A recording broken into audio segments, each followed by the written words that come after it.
Once again. Day 27 of our walk along the Camino De Santiago, and there's some pilgrims here waiting for the cathedral to open.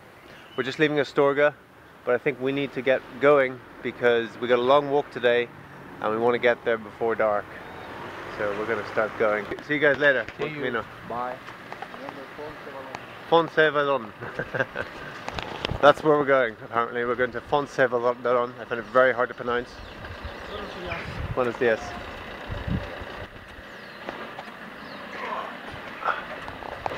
We got our own bedroom last night because we had a baby.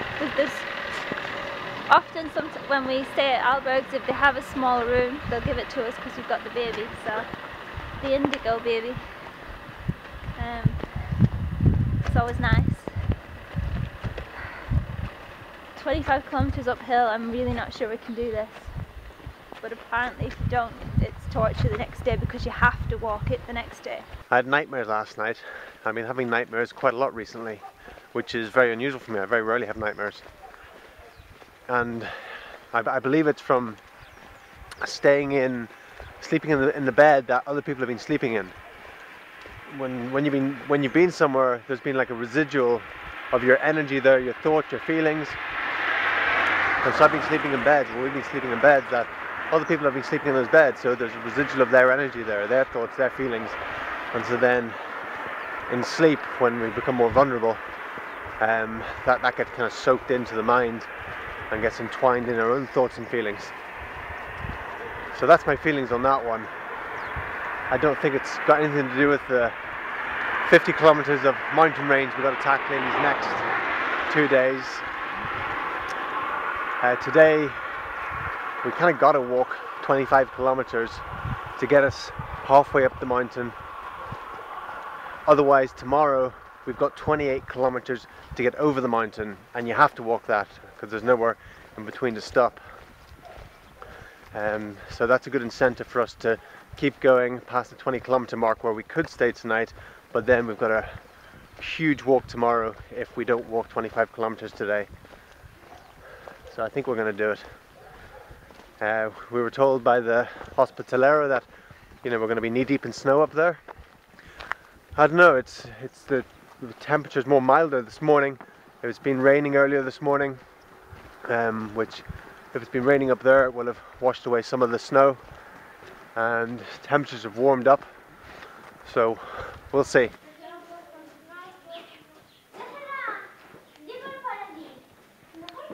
We're just walking past this beautiful albergue, and the guy calls us in and says, "Oh, you're the couple walking with the 6-month-old baby? Oh yeah, he says, I've seen you on Facebook."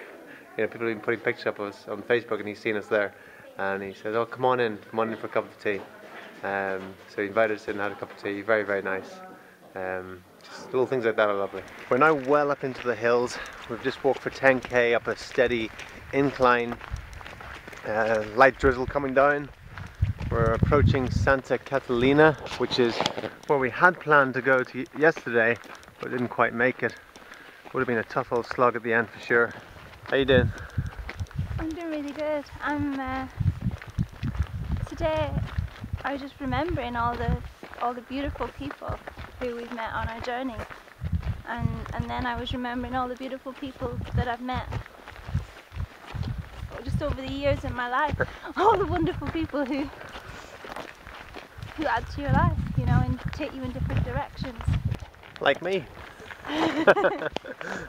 And you know, at the time you don't necessarily think anything of it, but then years later you think, wow, you know, that person said this thing to me, and now I'm here. So it's kind of even making me sad, just remembering all the beautiful people that I've met. So yeah, I'm just feeling very grateful right now.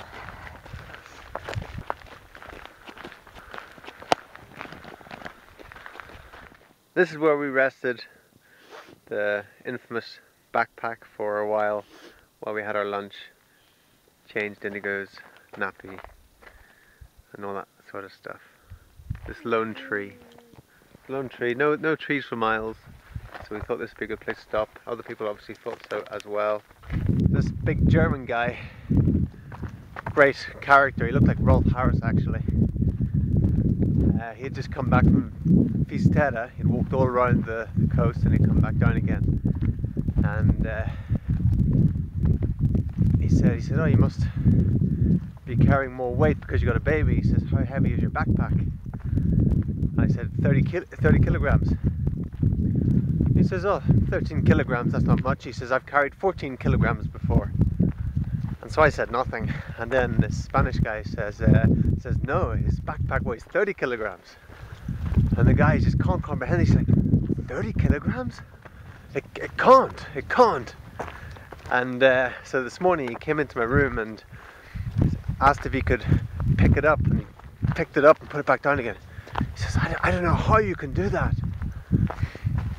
I don't know, you just put one foot in front of the other, I guess, and you just keep going. And it's not so bad really. But yeah, it's become a bit of a talking point of the Camino. This couple with a baby and the guy with a 30 kilogram backpack. Because they always recommend don't carry any more than 10% of your body weight. People very often, nearly always, end up posting stuff back because the backpack ends up being too heavy. And usually that's only like 10 or 11 kilograms. So when they hear about someone carrying a 30 kilogram backpack, it's hard for people to comprehend and they want to come and pick it up, and lots of people have asked if they can pick it up and see how heavy it is in case I've got to stuff with pillows or something, I don't know. But yeah, I don't know, you just obviously you've got to have some level of fitness and strength and have some sort of walking technique as well. You just put one foot in front of the other, keep going. I was looking forward to walking in the snow again, but the temperatures rose last night and then rain came down and washed all the snow away. We might hit some yet, but for now looks like a lot of the snow's cleared. Coming up to Ganzo, I think this village is called, which is just past the halfway point for today. How do we feel about that? I feel like we've gone a lot further than halfway. Always brings a smile to my face when I see little putty cats. Hello putty cats. Meow. Meow. There's a tiger down there. Huh? There's a tiger. Oh, Mr. Tiger. Hello, you're a bit like our Michael cat, aren't you? Hey, little tiger. Meow. These little pretty cats. Just making our way through El Ganso. And to fill up some water here, if we can find a tap.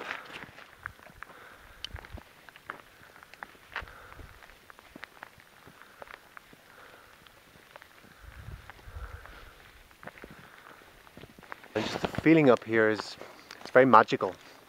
It's the only way I can describe it. Like we've stepped into another land or something, another dimension.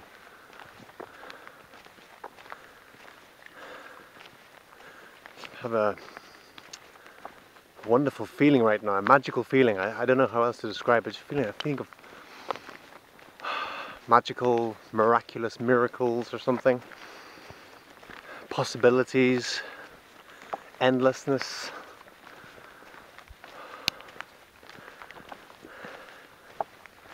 Maybe it's the elevation, right about, lack of oxygen maybe, right about 1200 meters right now, going higher and higher.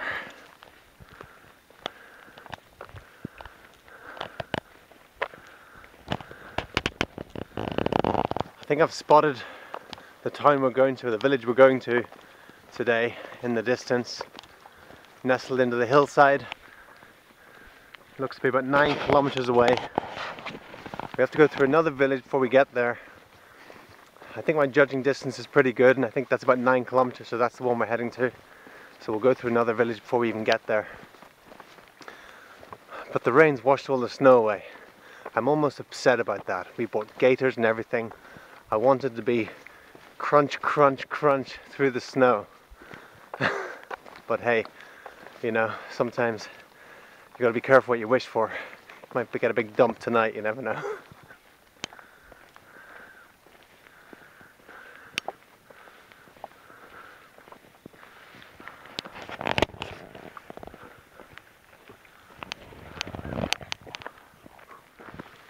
four-wheel drive engaged for the path ahead.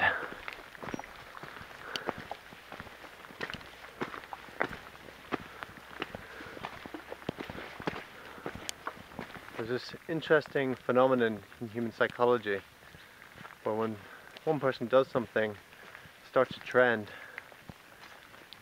It's like the broken window syndrome. If someone breaks a window on a vacant building, suddenly within weeks all windows will be broken, because people will see one broken window and then they'll break more windows. So here we see this phenomenon in the fence here where someone put in a cross, and then hundreds of other people have decided that they'd put in a cross as well, all the way along.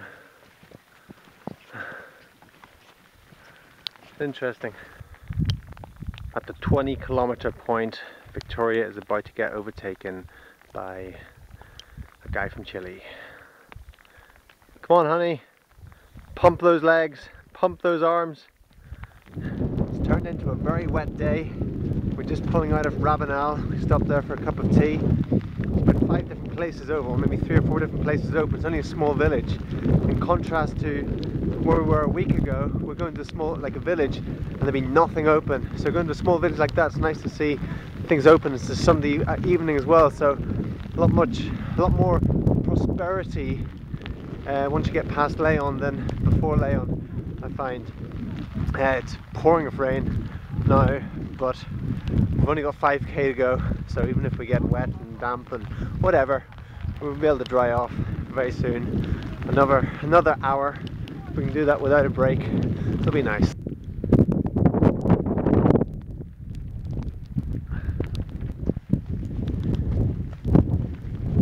It's about now that I wish I'd put my gaiters on. In the last place we stopped, it only came out, the rain came in sideways and soaked my legs. Now it's dripping down, soaking into my socks, going down into my shoes. I've only got about 4k to go, so I'm okay with that.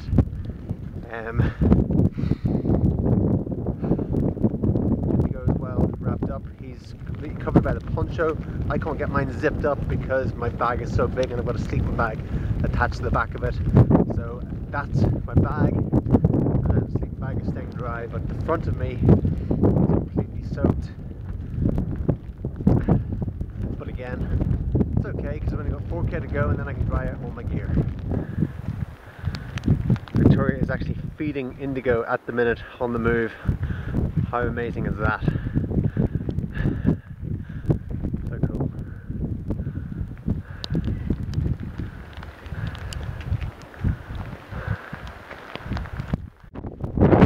The trail has turned into a river.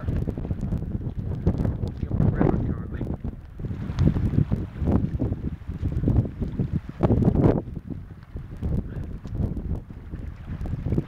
We just had some serious rainfall, which then turned to hailstones, and we got battered by hailstones.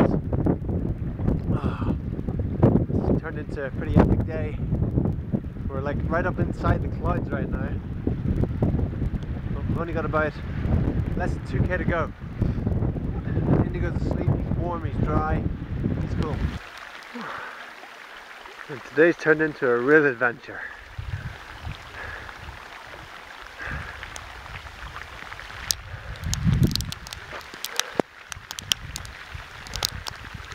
Goes higher and higher, it's getting colder and colder. I think we're about 1k away now. Now we made our way onto the road. The path, the Camino got too treacherous. We're almost knee deep in freezing water, so our feet are freezing and soaking now, and if we had any distance to go that could have been dangerous, but luckily we are less than 1 kilometer away from warm coziness, tea, food, etc. And showers as well.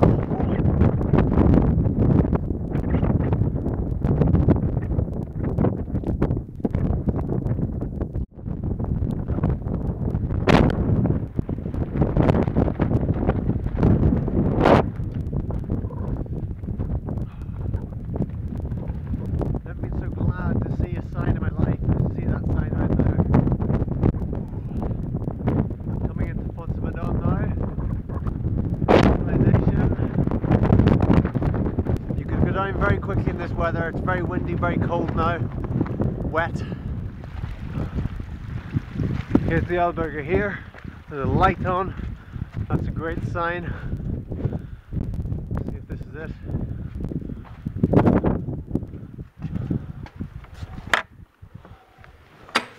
Hello. Hey. Hello. Hello. How are you? Good. We made it. We did. I was wading through knee deep in water and ice water where snow had melted. And sometimes you put your foot in some snow and it just went right down. And hailstones. Look at the happy boy. Yeah.